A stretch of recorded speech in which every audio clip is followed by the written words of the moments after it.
دغه مختلف وجوهاتو په بنا باندې الله پاک حکم نازل کړ چې کله تاسو د دوانو جهانو سردار سید الاولین والآخرین سره ملاوېدل غواړئ نو د هغې نه مخکې څه صدقه ورکوئ. د صدقې څه تعداد شریعت یاد نه کو، قرآن یاد نه کو، چې تاسو څه صدقه د الله په نوم ورکوئ د هغې نه بعد به بیا د پیغمبر علیه الصلاة والسلام سره ستاسو ملاقات کېږي، ورنه نشي کېدی. نو کله چې دا حکم را نازل شو ظاهره خبره ده چې تاسو ته ویلي صحابه اکثریت هغه کمزوري، مال حال حیثیت د هغې ډېر زیات کمزوری و، هغې سره د مال حال درک نه لګېده، د هغې لباس پوشاک ډېر کمزوری و، اکثر صحابه به یو لباس کې ګرځېدل، مطلب دا دی بس دا نامه نه به ځان د دې کونډو پورې چې دی پټ کړی و، یا به صرف لنګ کې ګرځېدل. داسې و چې دوه جوړې چې صحیح سلامتي لکه موږ چې نن سبا الله پاک هر چا ته کمیس او پرتوک برابر ورکړی، داسې به ډېر هغه زیات نه زیات چې کوم مالداران به و هغې څه به داسې کپړې میسر وي.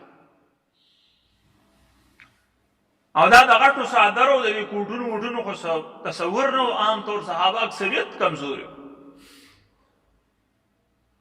او د هغې د خوراک متعلق هم ویلی شوي تاسو ته چې قجوري به خوراک و، کله به نغري کې اور بل و، کله به په ډېرو هفتو به د هغې په نغري کې اور نه بلېدو د غربت د وجې نه، تش قجورو باندې به د هغوی کار چلېده. نو چې دا حکم نازل شو چې صدقه ورکوئ بیا وروسته به ملاقات کوئ، نو ډېر صحابه اکثریت صحابه شاته شو. اوس وایي چې دا حکم چې صدقه به ورکوئ دا حکم څه وخت پورې و، خو الله پاک ته پته ولګېده، الله ته هم چونکې پته چې اکثر صحابه هغه دا صدقه نشي ورکولی، اکثر پکې کمزوري دي، او دویم دا دی چې صحابو ته پته ولګېده چې الله پاک دا خوښوي نه چې تاسو ډېر اوږده اوږده مجلسونه د پیغمبر سره کوئ، خپل ضرورت خبره کوئ او بس ځئ بیا.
نو دا حکم الله پاک را نازل کو څه وخت دپاره، اوس څونه وخت دپاره، بعض وایي چې دا لس شپو دپاره دا حکم و، الله پاک حکم واپس اوچت کو چې اوس صدقې نه بغیره میلاوېدی شي.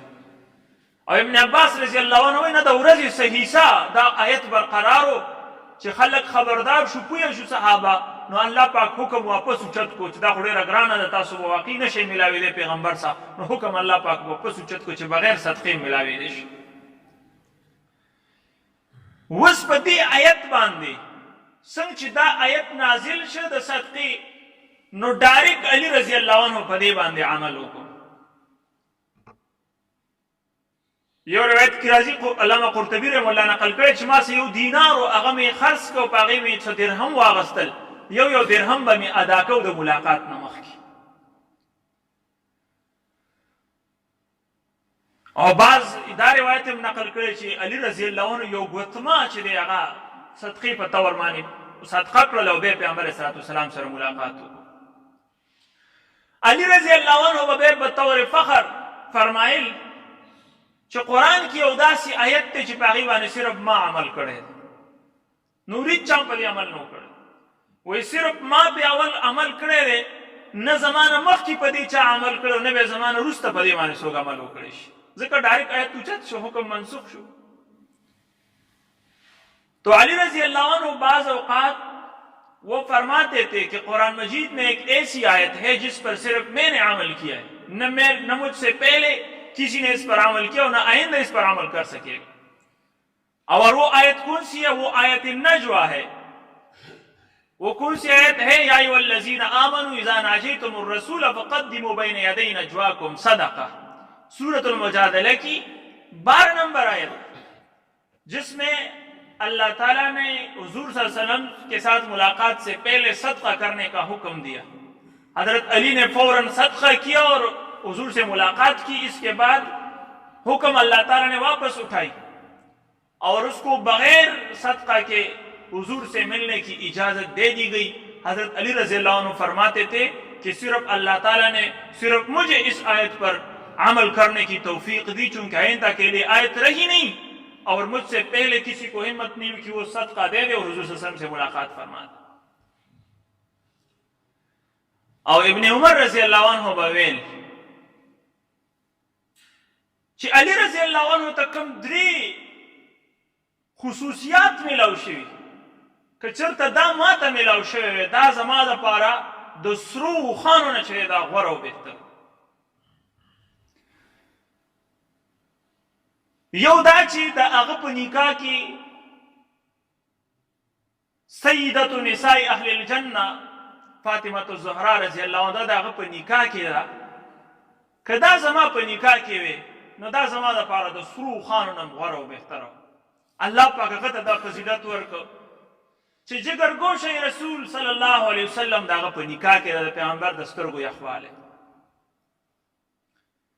چې پیغمبر په دغه قدر کو په راتلو باندې ورته پاسېدو او صادر به ورته غواړو ډېره ورته ګرانه وه. دا د علي رضی الله عنه په نکاح کې راغله، ډېر خوش قسمته دی هغه. او دویم دا چې د خیبر په موقع باندې کله چې د خیبر کې یو قلعه نه فتح کېدله، مختلف کسانو ته چې د پیغمبر علیه الصلاة والسلام جنډې ورکړې او جنگ به وشو، واپس به چې دی رالل او قلعه به فتح نه شوه. یو ځل حضور نبی اکرم صلی الله علیه وسلم وفرمایل چې سبا به زه د یو داسې کس په لاس کې جنډه ورکوم چې هغه الله ته او د هغه رسول ته چې دی غوره او بهتره دی او هغه ته ډېر زیات محبوب دی. ټول خلک ابوبکر رضی الله عنه په تمه چې دا سعادت دې ما ته میلاو شي، عمر رضی الله عنه په تمه چې دا سعادت دې ما ته، ټول صحابه په تمه چې دا سعادت دې اوس موږ ته میلاو شي چې پیغمبر د مخکې نه ویلي چې د داسې کس په لاس کې به دا جنډه ورکوم چې د هغه په لاس به الله دا قلعه فتح کوي او هغه الله او د هغه رسول ته چې دی ګران دی، ډېر ورته چې دی محبوب دی. سبا سحر شو، ټول صحابه په انتظار دي چې دا لوړه مرتبه به چا ته میلاویږي. پیغمبر علیه الصلاة والسلام ویل چې راوغواړي علي رضی الله عنه په کوم ځای کې. علي رضی الله عنه راچا ورته چې د هغه سترګې خوږ دي او د هغې نه اوښکې بهیږي او سترګې چې دی زخمي شوي دي. پیغمبر علیه الصلاة والسلام ورته ویل راولئ، څه خبره نه. پیغمبر علیه الصلاة والسلام خپل لاړې مبارک راواغستې، لوعا و د هغه په سترګو یومږه. الله پاک هغه ټیم کې د هغه سترګې مبارکې صحیح کړې او جنډې ورته ورکړه لاس کې چې ځه دا قلعه به ستا په لاس الله فتح کوي. هغه وشوه، هغه قلعه په هغه ورځ باندې د علي رضی الله عنه په لاس باندې فتح کړه. حضرت ابن عمر رضی الله عنه فرمایي کاش دا فضیلت ما ته حاصل وی، دا زما دپاره د سرو خانو زما دپاره غوره او بهتر. او درېمې دا آیت یاده، آیت النجوه. کاش چې دا آیت النجوه دا د سرګوشۍ او د پټو خبرو چې کوم آیت په قرآن کې راکو شوی، کاش چې دا فضیلت علي ته حاصل دی، که دا ما ته حاصل وی نو دا زما لپاره د سرو خانو نه، دا سرو خان په عرب کې ډېر قیمتي څیز شمارلېږېده.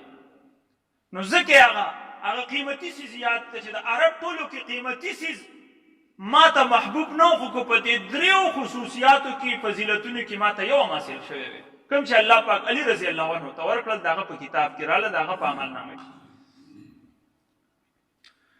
نو علي رضی الله عنه فرمایل چې دا آیت داسې دی چې الله